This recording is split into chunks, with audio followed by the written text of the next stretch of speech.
Good evening. This is Kim with ConsciousChimera.com, and welcome to the first episode of Nonfiction Bedtime Stories.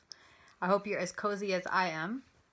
What I do in Nonfiction Bedtime Stories is read from various books about dreams and dreaming, and what perfect topic as we are about to fall asleep. Hence, nonfiction bedtime stories, not any other part of the day. But you can watch this video anytime you want. So for this first episode of Nonfiction Bedtime Stories, I'm going to read from my own book. So that's Extraordinary Dreams, Visions, Announcements, and Premonitions Across Time and Place. And it came out in 2018.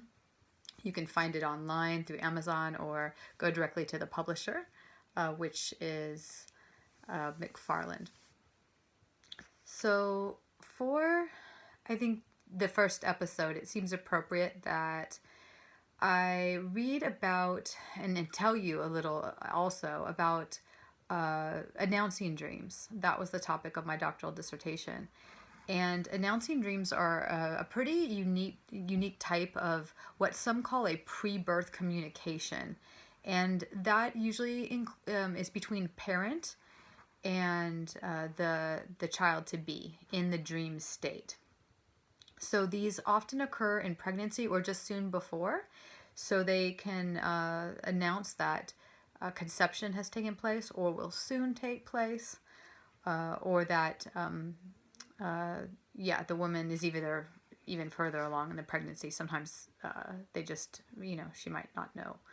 So what makes this kind of unique is that there's usually a vibrancy, vividness, and a pretty often a powerful expression in the dream. It can be visual, tactile, auditory, and upon awakening, that person or that dreamer, often the mother, but sometimes father and other family members, can feel that a genuine communication is taking place with their child to be.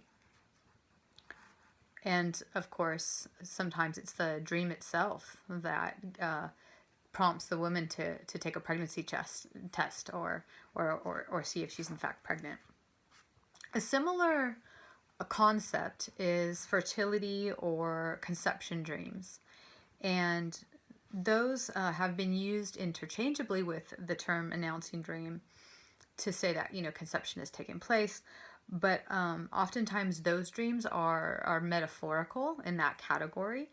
And dreams in that category may feature small animals growing into bigger animals, for example, as the pregnancy continues, or other types of metaphors like that to suggest pregnancy. And I'll just read a little to you from chapter 4 here. It says, these fascinating dream visions date back to ancient times.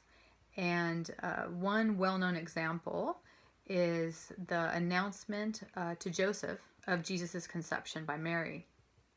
And in the King James Version of the Bible, it states, but while he, Joseph, thought on these things, behold, the angel of the Lord appeared unto him in a dream, saying, Joseph, thou son of David, fear not to take unto thee Mary thy wife, for that which is conceived in her is of the Holy Ghost. That's Matthew 1:20. Now, I'm citing a biblical example because that's the first example I cited here in this chapter. But you will find many examples of conception dreams, fertility dreams, and announcing dreams in many cultures across various periods of time. So that's just one contemporary, well-known Western example. And there were several people who influenced the work I did for not only kind of an informal pilot study in announcing dreams, but also the dissertation itself and that study. And some of the people who inspired me had written books on this already. So you may have heard of the book Soul Trek. If not, that's by Elizabeth Hallett. And she provides an example of a dream before conception. So I'll read that to you and then I'll tell you a little bit about it. My husband John and I were planning to have a child after 8 years together, and I was working on my health, trying to overcome allergy problems and some other concerns. Somehow having a baby didn't seem imminent. Then I had a dream that I was standing in the woods, and a little ways away there was a small clearing where the sun was shining on a little child.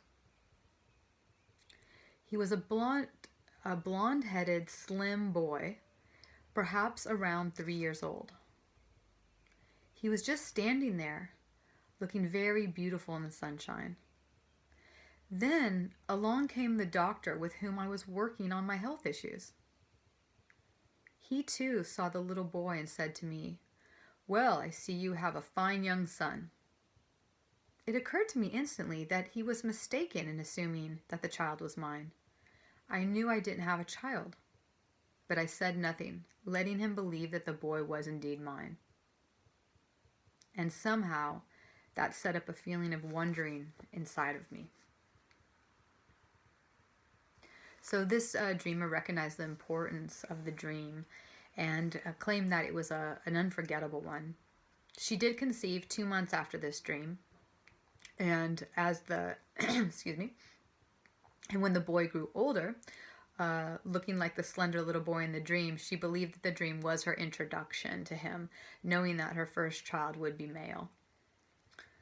And this is an example of the kind of power and meaning, the impact as well, behind announcing dreams. Many years later, this woman had another dream, which appeared to also introduce to her second child. And so, again, announcing dreams occur all over the world. I like to bring attention to it, and that's why I'm doing so in this first episode of Nonfiction Bedtime Stories, because some people don't tell their physicians or certain healthcare workers because they've told me, oh, they'll think I'm crazy. But often I found nurses, midwives especially, and even doulas know a little bit about this topic. And I just want to normalize it and say that announcing dreams are more common than we think. We just don't talk about them. But for nonfiction bedtime stories, these videos will be about dreams, like I said, and I'll be reading from different dream books. So good night. I hope you sleep well, dream strong, dream big, and until next time, bye-bye.